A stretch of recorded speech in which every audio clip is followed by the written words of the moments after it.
Já ouviste falar no mundo da cirurgia robótica?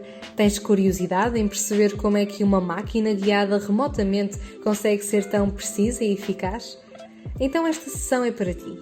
Na última sessão de Surgical Trends, temos o prazer de apresentar o Dr. Chris Mays, um dos maiores especialistas em cirurgia robótica do mundo, que nos revelará mais acerca da técnica, resultados e perspectivas da cirurgia robótica em urologia.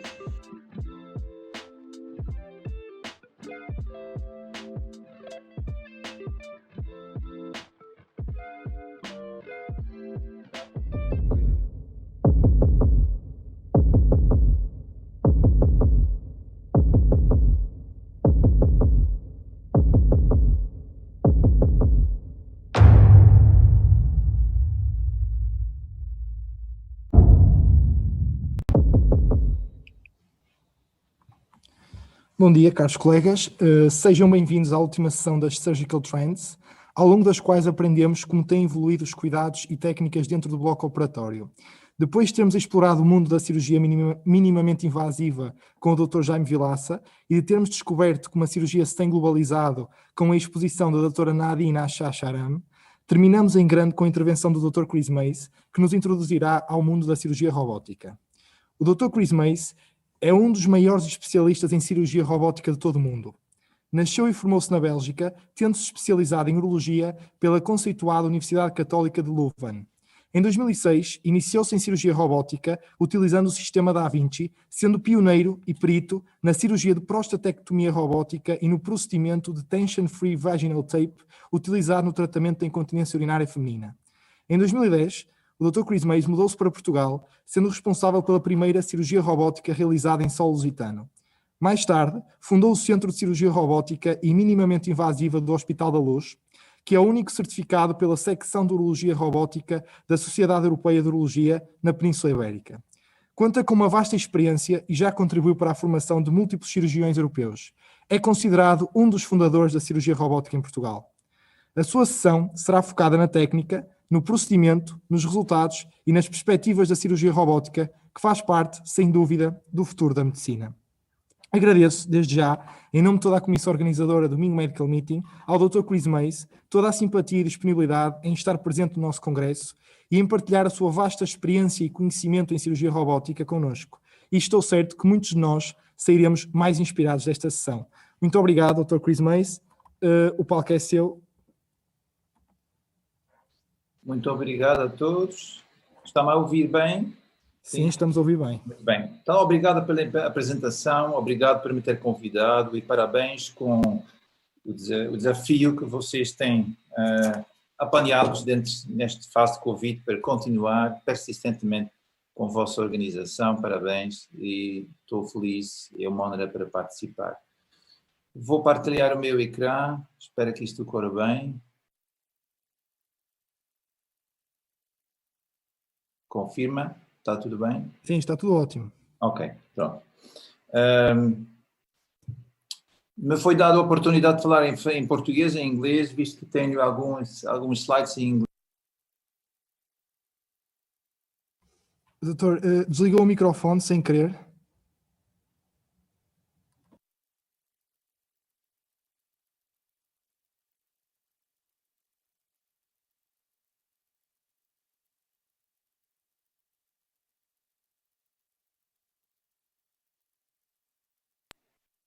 Está-me a ouvir agora? Sim, está tudo ótimo, obrigado. Ok. Pronto. Posso continuar em português, não há problema nenhum. Quando estamos a falar de cirurgia robótica, nós não temos aquela ideia que podia ser assim, não é? Como estamos aqui a ver, da produção de carros, onde vários robôs estão a juntar-se para fazer digamos, uma intervenção. Mas afinal podia ser o futuro, porque este robô sabe perfeitamente o que se tem que fazer e é um processo muito bem combinado e sincronizado. A ideia é que vamos para lá ou não. Por enquanto, não.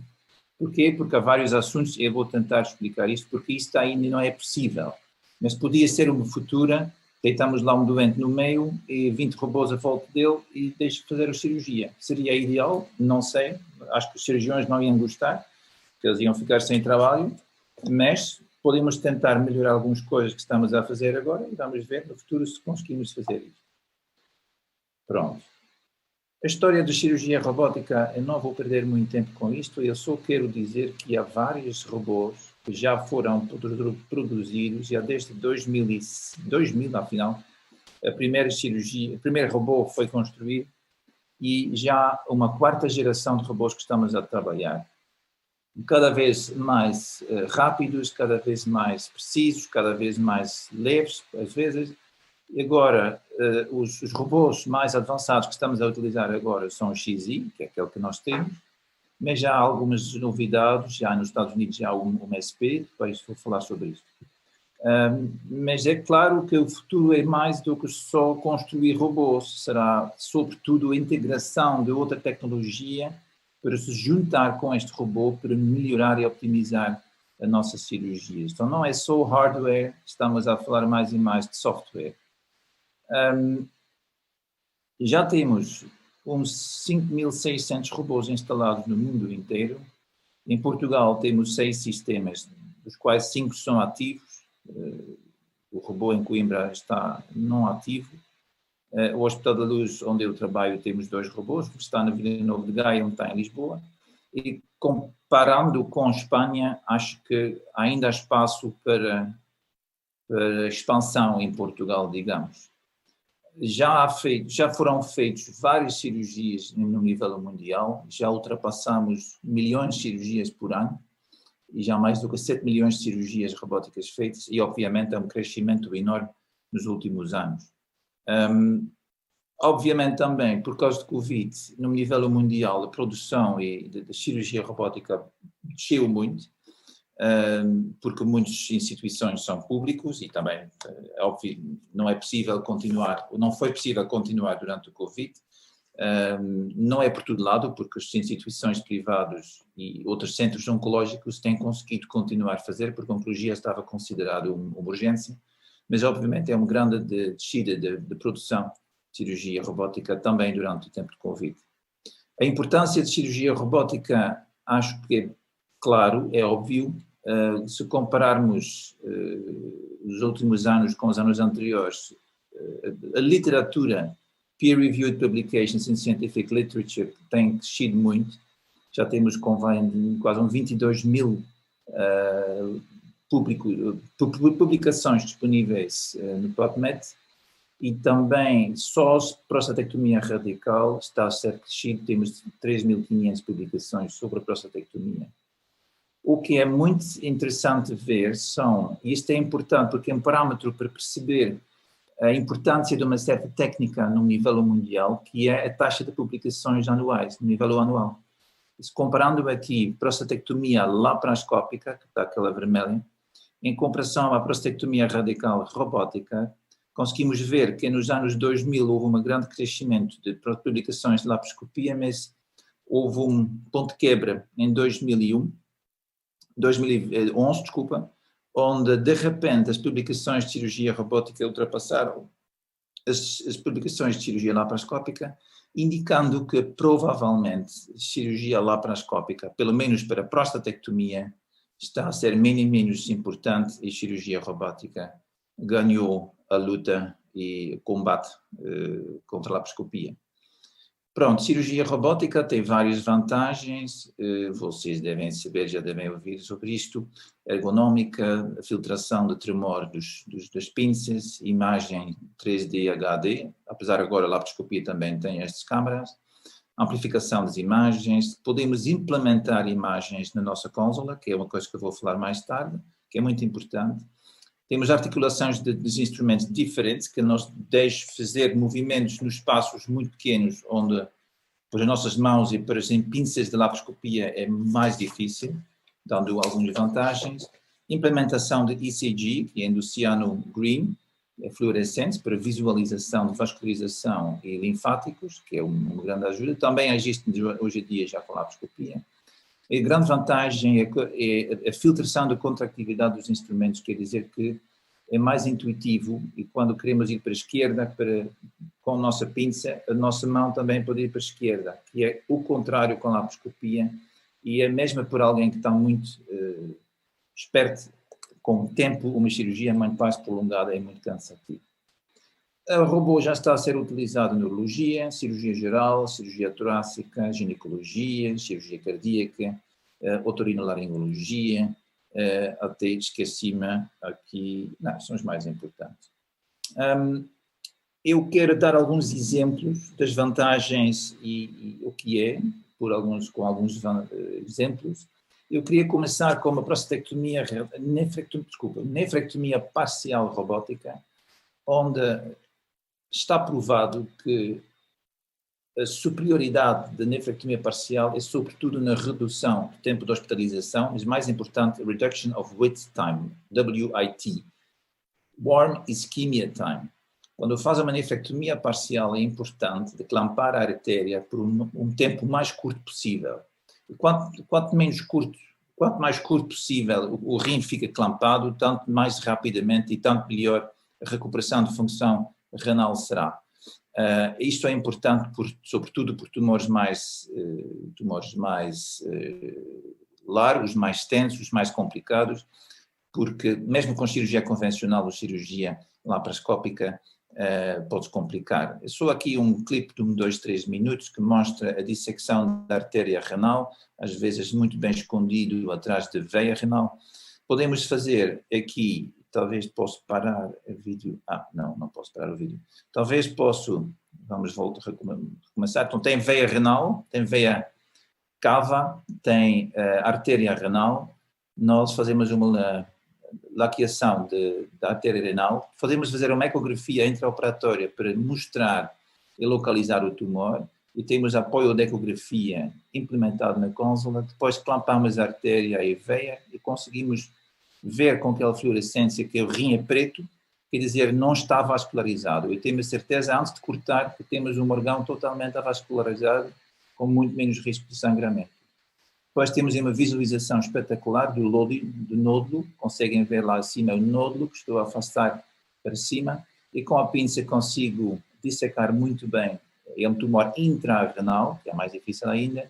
Conseguimos tirar o nódulo com preservação dos vasos internos, que estamos a falar de um tumor intrahilar, e com essa sutura que se faz aqui, recuperar esta ferida o mais rapidamente possível, encerrar a ferida e depois desclampar. Este é o tempo de clampagem que é essencial, e quanto mais rápido conseguimos fazer isto, quanto mais eficaz, tanto menos tempo que vamos clampar, muito melhor para a recuperação do rim. E com aquelas de sliding clip technique, que são fios com os clips, apertamos lá os fios, fechando a ferida, desclampamos a artéria, e obviamente não há sangramento nenhum. Por exemplo, esta cirurgia demorou um tempo de 15 minutos para clampar, e quando consegue fazer isto em menos do que 20 minutos está ótima para a recuperação de função renal. Para a prostatectomia radical já está considerado o state of the art no mundo inteiro. Há muita literatura que aprova nisto, menos pé de sangue, menos hospitalização, menos dor, melhor recuperação de função erétil, melhor recuperação de incontinência, com preservação do outcome oncológico, que, claro, também é muito importante. Temos aqui um exemplo de posicionamento do nosso doente, que ele não está realmente fixo à marquesa, mas tem alguns suportes nos ombros, que pode prevenir de deslizar para baixo, porque fazemos a cirurgia com um Trendelenburg de mais ou menos 25, 30 graus, e fica lá durante a cirurgia toda nesta posição.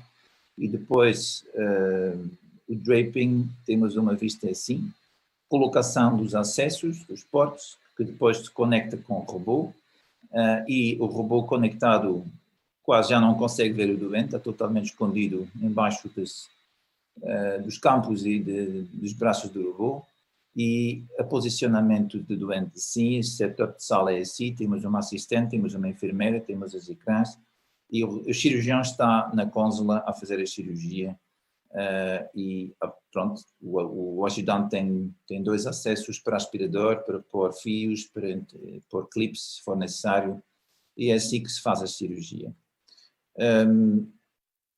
Vamos continuar com isto. Pronto, a cistectomia robótica com Bricker ou com neobexiga é uma terceira cirurgia na área de cirurgia urológica que é mais e mais popular, porque é uma cirurgia muito difícil, muito extensa, demora muito tempo, mas se conseguir fazer isto por via intracorporal, fazer a cistectomia inteira, dissecar os ureteres, fazer uma linfadenectomia, fazer um Bricker, reconstrução de neobexiga, fazemos tudo isto por intracorporeal, que é para o doente uma grande vantagem na recuperação, também com preservação dos resultados sem perda de qualidade oncológica, porque é obviamente muito importante com o cancro de bexiga, que é muito mais agressiva como o cancro da próstata, mas conseguimos perfeitamente fazer esta cirurgia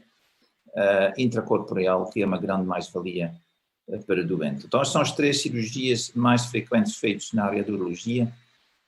E só queria tocar aqui um outro assunto que é muito interessante, apesar de cirurgia geral e torácica, mas cirurgia torácica tem uma vantagem que temos que passar as costelas e os acessos passam perfeitamente entre as costelas e deixam-nos fazer cirurgias que são muito complexas e muito difíceis sem fazer feridas nenhumas. Por exemplo, aqui é uma segmentectomia de um pulmão, por um cancro de pulmão, onde os acessos entram entre as costelas, fazemos um colapso de um pulmão, somos cirurgiões torácicos, não é?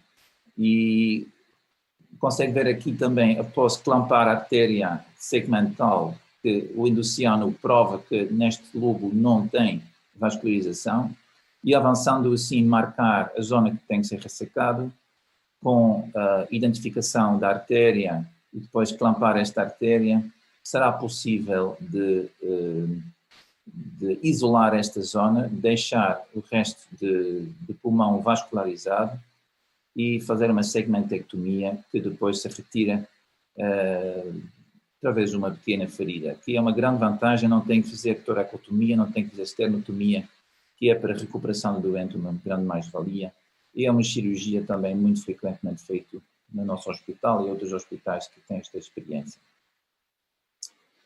Pronto, isto é o que há.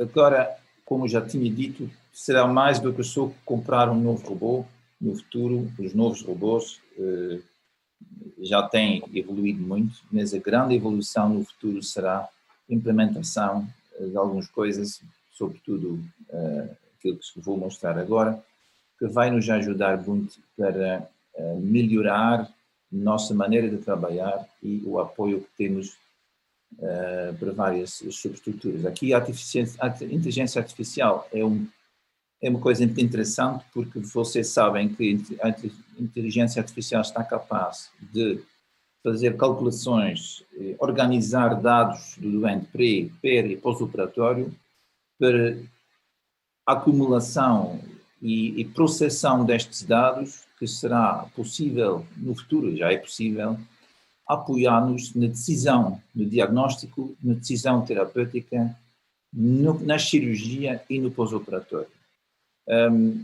Basta de colecionar informações e dados do doente e deixar um processo de software a gerir estes dados para ter estes dados disponíveis para ser utilizados. Uma outra coisa que é Deep Learning, que é utilizado já na área de cirurgia robótica, onde o computador já consegue reconhecer imagens e já consegue reconhecer a atividade. Já existe uma publicação em 2018 que mostrou e conseguiu identificar durante uma prostatectomia, o software estava capaz de reconhecer os vários passos de cirurgia, por exemplo, anterior bladder neck dissection, apical dissection, uma anastomose. O computador já reconheceu os passos e já sabia que estamos nesta fase de cirurgia, com uma precisão de 80,9%. Quer dizer, no futuro, podemos utilizar isto para deixar o computador reconhecer o que estamos a fazer, até ajudarmos para fazer passos cirúrgicos.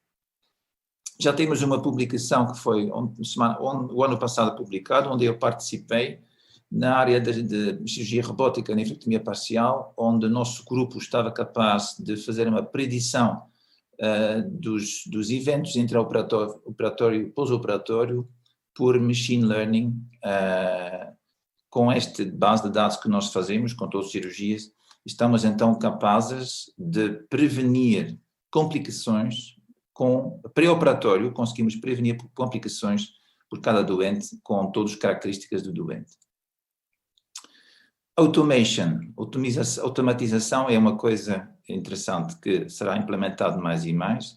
Imagina que tem um robô que tem em vez de nós utilizarmos uma porta-agulha e fazer suturas, imagina que temos uma máquina que faz isto por nós.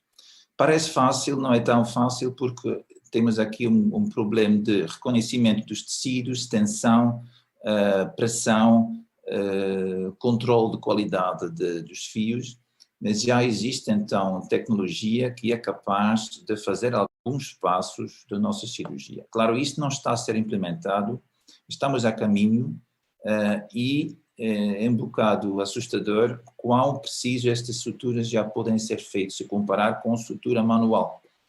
Claro que será uma coisa que no futuro provavelmente será acompanhar um cirurgião, não será totalmente autónomo, mas mais e mais vamos continuar neste desenvolvimento para chegar a um ponto onde provavelmente os robôs vão ajudar o cirurgião a apoiar, trabalhar junto com o cirurgião em vez de um cirurgião utilizando o robô só.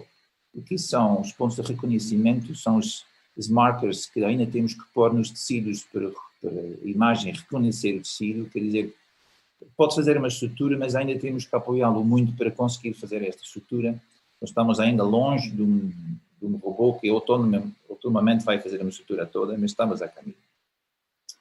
Implementação das imagens já está a ser utilizado, mas temos algumas evoluções, estamos à espera. Já mostrei 2 exemplos de utilização daquele induciano. Basicamente o que se faz é injetar um produto intravenoso e 1 minuto mais tarde todos os vasos vascularizados vão mostrar verde. Temos uma câmara com outra frequência, com outra onda que vai mostrar aquela verde, e onde está verde está vascularizado, onde está preto não está vascularizado. Como tem visto naquela nefrectomia parcial, depois de clampar a artéria renal, temos o rim todo que está preto, dá-nos muita segurança antes de cortar num órgão. Para pulmão, mesma coisa, depois de clampar a artéria, temos certeza antes de cortar que temos uma zona totalmente avascular, que também pode ser utilizada por outra forma. Por exemplo, se tiver um tumor num polo inferior ou polo superior do rim, pode identificar uma artéria que fornece aquela zona e pode tirar um nódulo com o rim parcialmente clampado. Então, o resto do rim fica vascularizado e conseguimos dissecar numa zona parcial, desvascularizada, e o resto do rim continua a funcionar, que é muito útil, por exemplo, em caso de ter um doente que tem um rim único e não consegue ficar meia hora clampado, porque isto podia ser uma grande desvantagem para a recuperação de função renal. Uma outra aplicação desta tecnologia é injetar, por exemplo, o contraste dentro da próstata, e meia hora mais tarde nota-se que os vasos linfáticos apanham este verde, que é interessante quando quer fazer uma linfadenectomia, consegue localizar os gânglios que vêm diretamente da próstata e consegue ver os sentinel nodes e os gânglios mais importantes desta área consegue localizar. Uma outra aplicação será no futuro fazermos um PET-PSMA, que é um PET especificamente para cancro da próstata. Aquele produto capta especificamente no cancro de próstata os células metastáticas que têm a ver com o cancro da próstata. Isto é um PET-PSMA, dá para estadiar o tumor, mas conseguimos ligar aquela PSMA àquele verde, será possível também localizar um gânglio positivo, um gânglio envolvido, e ver diretamente só no nossa câmara para localizar e remover este gânglio. O que estamos a fazer mais e mais é utilizar imagens em frente de nós, dentro da nossa consola, para localizar tumores. Isto é um exemplo de um tumor do rim, tem aqui 2 tumores, tem as 2 azuis, e utilizando um TAC de alta qualidade, estamos capazes de fazer uma reconstrução tridimensional que nos ajuda a localizar o tumor e também tentar perceber qual é a vascularização, perto, longe, qual é, onde se encontra o tumor e quais são os pontos difíceis para ter acesso a esta zona. Que, por exemplo, também pode ser utilizado, como já tinha mostrado, aqui aquele nódulo de pulmão. Isto é uma nefrectomia parcial que estamos a fazer com duas imagens implementadas, que é, lá em cima tem real-time cirurgia, tem lá a sonda, a prova de radiologia que nós utilizamos, embaixo esquerdo tem a vista intrarrenal, e sabemos perfeitamente onde estamos a cortar, mesmo quando o tumor não está visível. Do lado direito temos a reconstrução tridimensional que nos mostra mais ou menos a vascularização e a relação da vascularização ao tumor. Mas está a ver que isto não mexe muito, quer dizer, quando nós mexemos a câmara, aquela sonda, aquele boneco não mexe muito, quer dizer, é útil, mas não é ideal.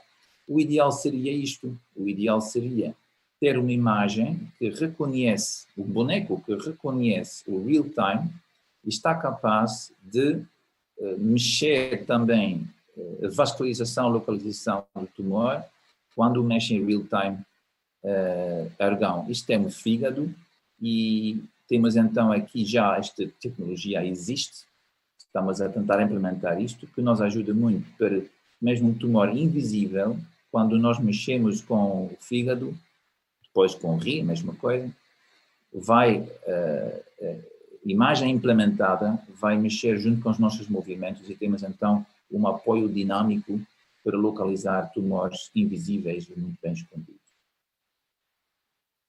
Também vamos tentar de minimizar ainda a cirurgia minimamente invasiva.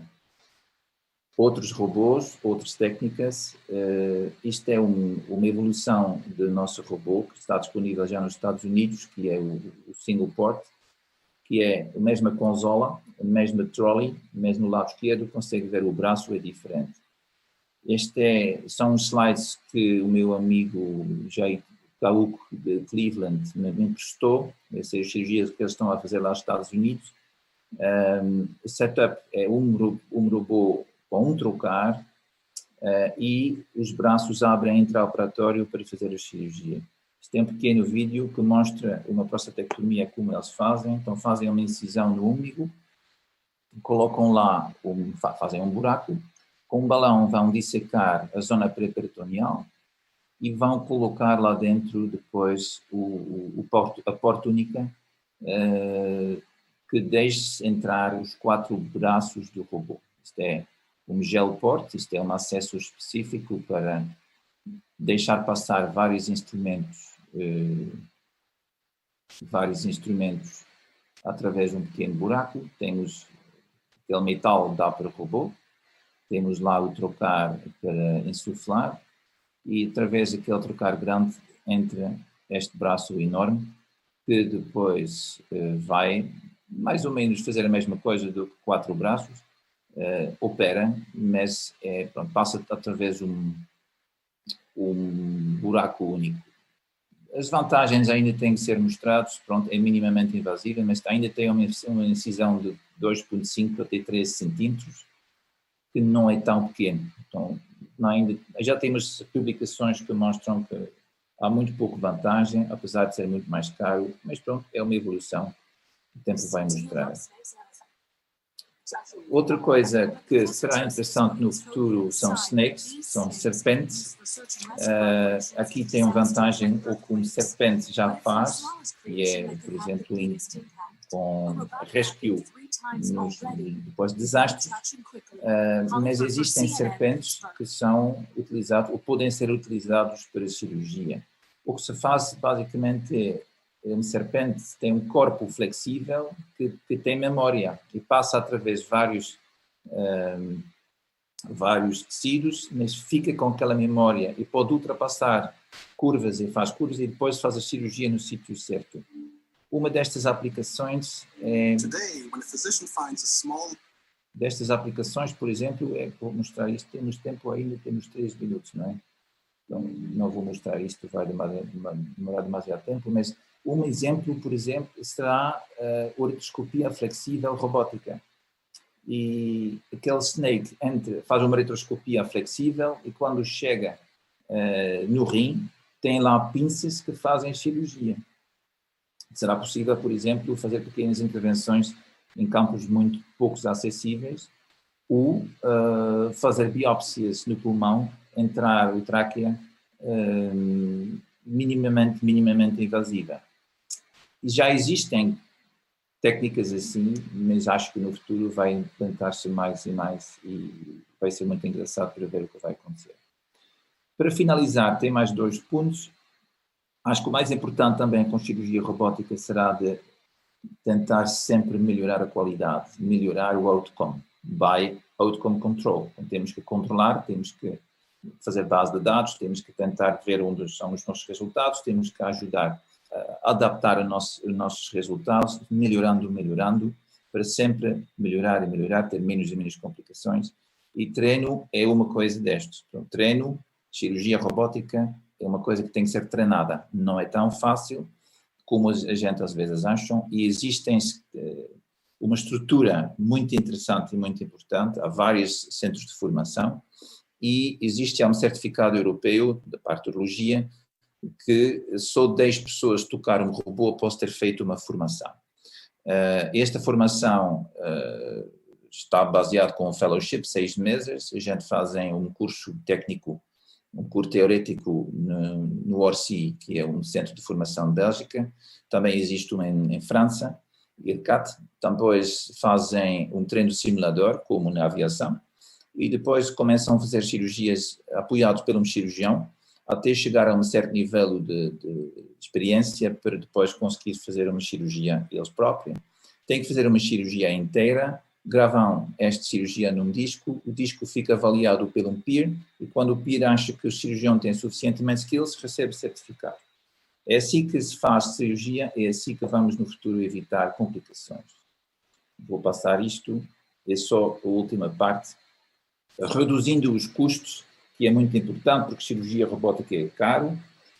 É mais caro do que cirurgia convencional? Epá, não sei, mas quando conseguimos ver o pacote total, tentamos de reduzir o tempo de hospitalização, que já é muito pouco. Hoje em dia fazemos prostatectomia radical com um tempo de hospitalização de 1 noite, 2 noites, custos reduzem. Estamos capazes, nos Estados Unidos também, já fazer prostatectomia radical sem hospitalização, mas em Europa é um bocado mais difícil.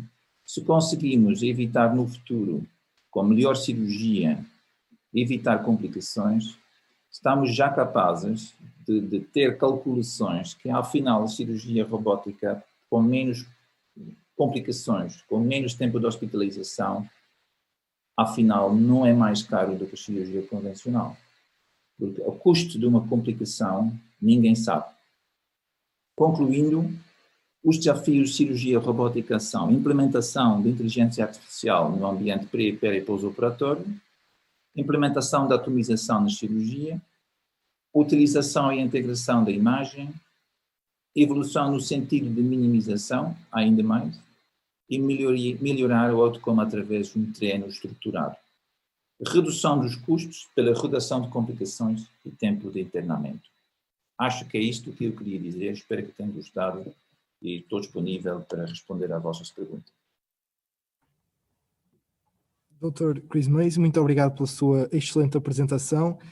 Penso que todos, eu pessoalmente fiquei altamente surpreendido com aquilo que já tem sido feito. Técnicas que pareciam utópicas já estão a ser aplicadas e realmente a apresentação foi muito surpreendente e agradeço-lhe por isso. Esta apresentação acredito que também tem interessado muitos meus colegas, porque temos aqui múltiplas perguntas, então vou colocar a primeira. O doutor considera que alguma vez os robôs poderão substituir os cirurgiões? Existem vários problemas tais como imprevistos, variações anatómicas, localização de estruturas ectópicas, entre outros. Como é que acha que poderão ultrapassar estes obstáculos? Esta é uma pergunta muito boa e já foi convidado várias vezes para fazer uma apresentação com o título Is the robot going to substitute the surgeon or replace the surgeon? Eu tinha uma conclusão muito simples. Não. O robô não vai substituir o cirurgião, pelo menos não será nos primeiros 10 ou 20 anos, graças a Deus. A única maneira que o robô vai substituir o cirurgião é quando já não há cirurgias a fazer. Mas é verdade que acho que vamos evoluir para uma situação onde o cirurgião vai ser um bocado menos autónomo e vai ser mais apoiado pelo robô. Agora o robô é um master slave, quer dizer, o robô não tem autonomia nenhuma, não faz nenhuma decisão. O robô é só uma extensão dos meus braços. Quando eu corto, o robô corta. Se eu fazer o mero, o robô faz o mero. Eu acho que isto é estúpido, porque temos agora inteligência artificial que nos pode ajudar a reconhecer vasos, estruturas que são invisíveis para mim, mas com a implementação dos tags e das imagens, o robô vai conseguir ajudar-me a dizer, olha, Cris, cuidado, porque atrás disto há um vaso, não corta. E o próximo passo será que o robô vai me proibir de cortar, que acho bem. Mas depois será sempre o cirurgião que vai ter que decidir aqui vale a pena de não cortar ou não, porque é verdade, há situações imprevistas. Então, no futuro, vamos ter apoio. Acho que o robô vai ser mais autónomo, mas acho muito improvável que o robô será realmente autónomo, por exatamente as situações que está a falar, que é coisas imprevistas. De repente, pode acontecer qualquer coisa. E o grande problema aqui é a legalidade. Médico-legalmente, não acho que nenhuma empresa vai querer tomar responsabilidade total por isto. Como num avião, também ainda não há aviões que não têm pilotos. E a pergunta é muito simples. Porque um avião está perfeitamente capaz de fazer um voo sozinho. Porque há lá um piloto. Exatamente por estes pequenos erros, pequenas situações onde podia ter uma pessoa. E mais importante, se correr mal, para cortar a cabeça de alguém. Então, eu acho que o cirurgião vai ter um grande papel importante no futuro, que é ser responsável para a cirurgia e responsável para acompanhar o robô. Mas o robô vai ajudar mais e vai ser útil. Vai prevenir erros e vai prevenir complicações. Muito bem. Claramente ficou claro que realmente nós vamos precisar da máquina e do robô, mas acima de tudo a máquina e o robô também vai precisar de nós e vamos andar sempre nessa simbiose e é assim que vamos ajudar os nossos doentes.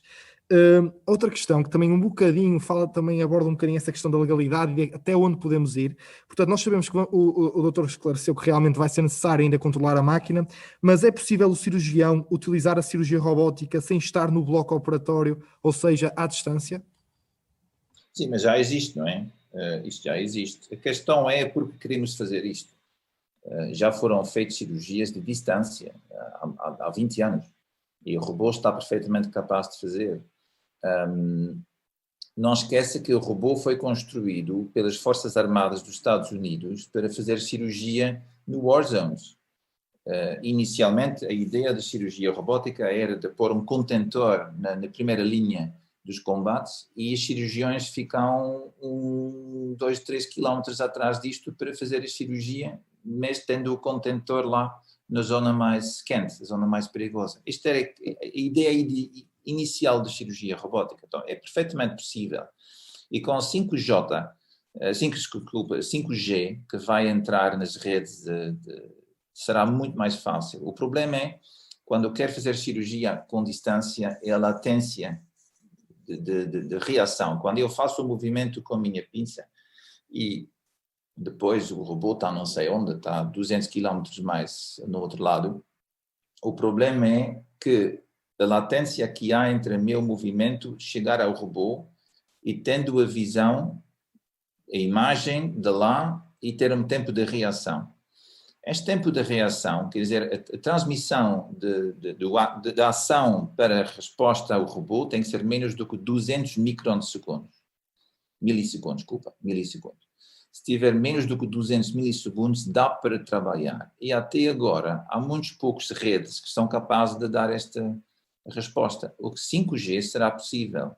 Mas a questão será porque queremos fazer isto. Há um problema legal, claro, mas se houver, por exemplo, 2 robôs e 2 equipas capazes de fazer a cirurgia, eu posso fazer uma cirurgia em Lisboa e utilizar o robô do Porto para fazer a cirurgia lá. Mas por que eu tenho que fazer isto quando lá temos uma equipa que sabe fazer? Percebe? Isto pode ser útil para demonstrações e para sim, demonstrações, mas na prática há tantos riscos incluídos que temos que ter cuidado e só será possível quando realmente isto está muito bem montado com uma equipa no local próprio também capaz de intervir. Acho que impensável que... E também outra coisa é que, entretanto, já há suficientemente cirurgiões em todo o mundo para fazer a cirurgia para todo lado. Mas tecnicamente é possível. Até é possível colocar um robô no Space Station, como se chama, aquele Space Station que está a circular à volta do mundo, e deixar de terra um cirurgião fazer uma cirurgia com um astronauta lá em cima. Tecnicamente é possível. Muito bem. E eu já agora, uma pergunta mais na curiosidade. O doutor já experimentou, já alguma vez fez alguma cirurgia assim a uma grande distância? Eu fiz uma simulação, mas não fiz cirurgia. Já fiz uma simulação, quer dizer, sentando numa cônsola e houve um robô fora de um outro sítio. Sim, já fiz, mas uma cirurgia não. Muito bem. Temos então aqui outra questão. O doutor acredita que a adoção da cirurgia robótica pode agravar as assimetrias dos cuidados prestados entre as diferentes regiões do planeta? E será que essa assimetria pode ser agravada entre as diferentes regiões de Portugal? Eu não estou a perceber bem a pergunta. Quer dizer que... Ou seja, se nós conseguirmos, ou se houver algumas regiões do planeta com acesso à cirurgia robótica e outras que não terão esse acesso, porque é uma cirurgia que envolve uma dinâmica e custos significativos, se o doutor acha que a forma como nós entregamos cirurgia aos doentes e às pessoas vai ser muito assimétrica e vai ser diferente entre os diferentes locais do mundo? Acho que não. Acho que, em primeiro lugar, não deves esquecer que robô... Não é porque não há um robô que não pode tratar os seus doentes. Não é? Por exemplo, o cancro da próstata, o cancro do rim, quando não há um robô, ainda pode tratá-los por cirurgia convencional ou cirurgia laparoscópica. E não é porque a cirurgia robótica existe que tudo o resto agora já não vale a pena. Não é verdade. Porque um bom cirurgião convencional, às vezes, é melhor do que um mau cirurgião robótico. A presença de um robô só faz sentido, eu acho, num centro especializado com equipa que tem muita experiência. E todos os outros centros que compram um robô só para ter e fazem de vez em quando uma cirurgia, não é importante. Então, eu acho que tem que continuar a fazer formação de cirurgia convencional, de cirurgia laparoscópica, e isto é por todo o mundo. São mais as condições, e pode fazer a mesma pergunta em África, por exemplo, até cirurgia convencional é complicado a fazer, porque eles não têm luvas, não têm antibiótico, não têm condições, não têm esterilidade. É óbvio que lá também já há uma certa diferença entre qualidade dos cuidados que faz, não é? Então não tem a ver com robô ou não. As nossas mãos vão por todo lado e as nossas caixas com os instrumentos também. Acho que não ter um robô no centro de África, por exemplo, agora não vai logo mudar a população total. Pode considerar o robô uma coisa de luxo, mas com 6.000 sistemas no mundo já não podemos chamar isto de luxo. O problema é os custos. E é verdade que há países mais pobres do que os outros, há seguranças sociais mais pobres do que os outros. Há países que perdem muito dinheiro em coisas totalmente inúteis e não podem... Por exemplo, pode sempre fazer a pergunta, a cirurgia robótica é caro? Quando eu acabei de dizer que a cirurgia robótica não é mais caro do que a cirurgia convencional, porque há menos complicações e há menos tempo de hospitalização e tudo isto, também responde um bocadinho à sua pergunta. Então, a cirurgia robótica não é uma coisa de luxo, mas o problema é que tem que comprar a máquina e tem que ter condições para pôr a máquina. Então, acho que sempre um par do mundo nunca vai ter acesso à cirurgia robótica. A parte que tem vai beneficiar nisto, mas a parte que não tem, não necessariamente tem cuidados muito inferiores. Depende de quem faz. E é como com todas as cirurgias, não é o robô que faz a diferença, é o cirurgião e a equipa. E acho que quando não há um robô, tem que ter uma boa equipe de cirurgia convencional ou laparoscópica. Claro que a taxa de incontinência, a taxa de impotência, por exemplo, com cirurgia robótica, quem sabe fazer é inferior. Pronto, há menos complicações. Mas o mais importante é curar o cancro. E isto é possível de qualquer maneira. Muito obrigado pela resposta. E agora um bocadinho também relativo ao acesso à cirurgia robótica, mas agora em Portugal. Pronto, nós sabemos que o primeiro robô do SNS, o primeiro robô cirúrgico chegou ao SNS só há 2 anos, em 2019, o doutor já desde 2010 trabalha nisto, e a pergunta é se considera que o SNS tem fundos suficientes para modernizar a prestação de cuidados aos cidadãos pela aquisição dos robôs cirúrgicos, ou então o doutor, que está muito dentro da cirurgia robótica em Portugal, se considera que existe alguma resistência por parte do SNS em investir, apoiar e procurar a expandir técnicas como a cirurgia robótica nos nossos hospitais públicos? Acho que é uma pergunta muito interessante e excelente pergunta, porque eu também acompanhei a introdução de cirurgia robótica em Portugal, porque eu fui formador da equipa na Curi Cabral. Eu conheço muito bem a professora Luís Campos Pinheiro, que era um dos motores deste projeto. E mesmo a professora Luís Campos Pinheiro depois me contou, quando ela fez as contas, ela também conseguiu mostrar que cirurgia robótica, afinal, não é mais caro do que a cirurgia laparoscópica. Então, a SNS faz as contas, acho que quando alguém está capaz de fazer as contas de uma forma de custos totais, acho que será mais fácil de justificar a utilização dos consumíveis. Mas os consumíveis não é o problema. Este é o problema do Sistema Nacional de Saúde, é a compra de uma máquina que custa 3 milhões de euros. Isto é por momento, impossível. Quer dizer, tendo um robô, acho que é possível de manter o robô e utilizar o robô. Como vocês já sabem que não foi o Sistema Nacional de Saúde que comprou o robô, não é? Foi uma fundação que comprou o robô. Eu espero que, com uma vista em frente, com uma vista visionária, digamos, acho que será possível de comprar um robô no público, mas não será possível de comprar em todos os hospitais. Acho que se haver no norte, por exemplo, São João, não é?